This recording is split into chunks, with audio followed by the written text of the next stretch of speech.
तर नमस्कार मित्रांनो, मी संकेत आणि मी आहे माझ्या ग्रामदेवतेच्या मंदिराच्या बाहेर म्हणजे पायथ्यावरती बसलोय. सो आता तुम्हाला बॅकग्राऊंडला जर आवाज येत असेल तर तो शिमगोत्सवाचा आहे. श्रीदेव भवानी सोमेश्वर मठ शिमगोत्सव 2025 चा पहिला दिवस चालू आहे. आताच जस्ट होळी उभी राहते आणि होळी उभी राहिल्यानंतर पालखी थोड्याफार वेळ नाचेल आणि पहिल्या दिवसाचा समारोप होईल. पहिल्या दिवसाची सांगता होईल.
सो नमस्कार मित्रांनो, मी संकेत आणि मी आता उभा आहे आमच्या गावदेवळाच्या ग्रामदेवतेच्या मंदिराबाहेर. सो मी पाठीमागे जर नॉईस ऐकत असाल तर तो शिमग्याचा आहे. ढोल वाजतायत, होळी उभी राहते.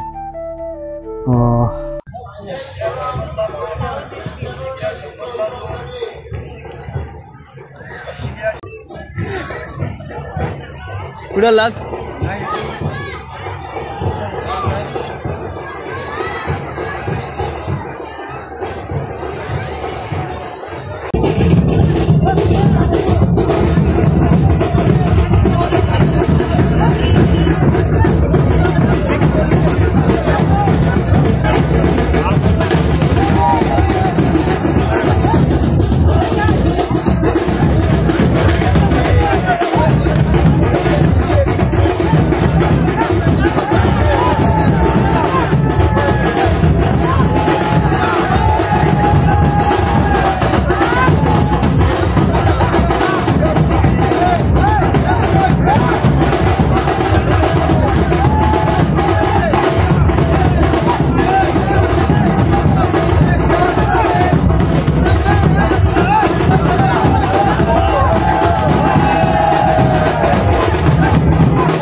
पुढे जाण्याआधी थोडासा गाव या मंदिराचा परिसर विद्युत रोषणाई जी आता केली आहे शिमग्याच्या निमित्ताने ती थोडीशी तुम्हाला मी दाखवतो.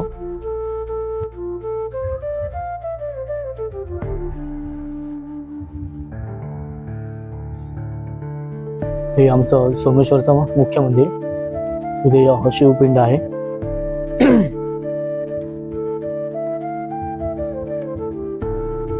हा रंगमंच, श्री देव भवानी सोमेश्वर रंगमंच. इथे काही कार्यक्रम असेल, नाटक वगैरे सगळे कार्यक्रम इथे पार पडतात. हे स्तंभ,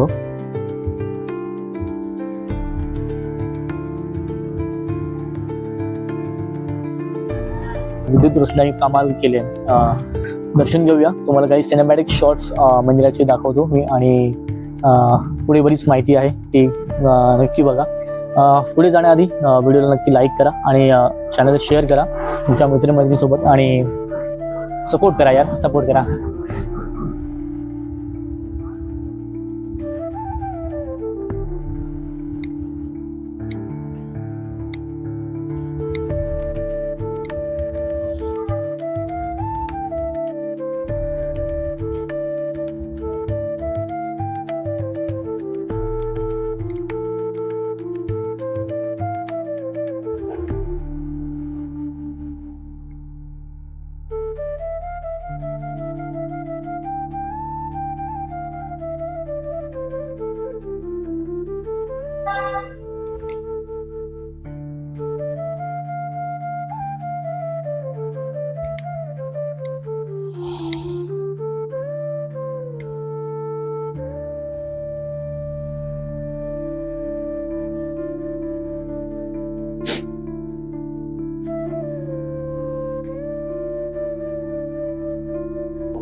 ओम नमः शिवाय.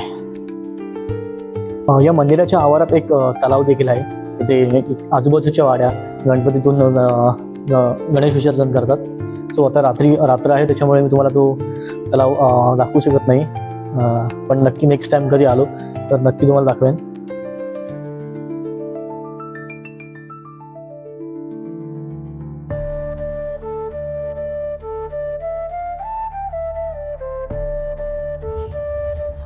श्रीदेव भैरी भवानी पाठीशी उभी राहा.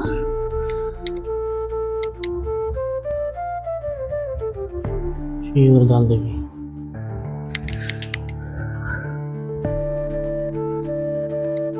आई वरदान देवी पाठीशी उभी राहा. तर नमस्कार मित्रांनो. तर मित्रांनो दर्शन झालेलं आहे. शंकर महादेवाचं एक छोटंसं इथे मंदिर आहे, एक मुख्य मंदिर आपण बघितलं. दर्शन झालेलं आहे. आई भैरी भवानीचं, आई वरदान देवीचं पण दर्शन झालेलं आहे. सो सकाळपासून असा प्रवास होता की सकाळी आम्ही होळी तोडली. सो प्रत्येक ठिकाणी प्रत्येक गावाची परंपरा वेगळी असते आणि त्याप्रमाणे आमच्या गावाची परंपरा अशी आहे की आम्ही आंब्याची होळी तोडतो आणि सकाळी तोडतो. काही गावांमध्ये पौर्णिमेच्या दिवशी होळी तोडतात. देव भवानी सोमेश्वर मठ शिमगोत्सव 2025च्या पहिल्या दिवशी आपण बोलतोय आणि सगळे व्हिडिओज पाहतोय. सो तुम्हाला जसं मी बोललो की प्रत्येक गावची परंपरा वेगळी असते. सो जशी आमच्या गावची परंपरा आहे, आज होळी उभी राहते. थोड्या होळी उभी झालीच, आता चालू आहे सगळं. सो ती झाली की नंतर पालखी थोडीफार वेळ पालखी नाचतो आणि पालखी नाचते. आणि त्यानंतर दुसऱ्या दिवशी होम जळतो, म्हणजे होम पेटवला जातो. आणि नमन किंवा काहीतरी कार्यक्रम ठेवले जातात मंडळातर्फे. वेळापत्रक असतं असं म्हणता येईल.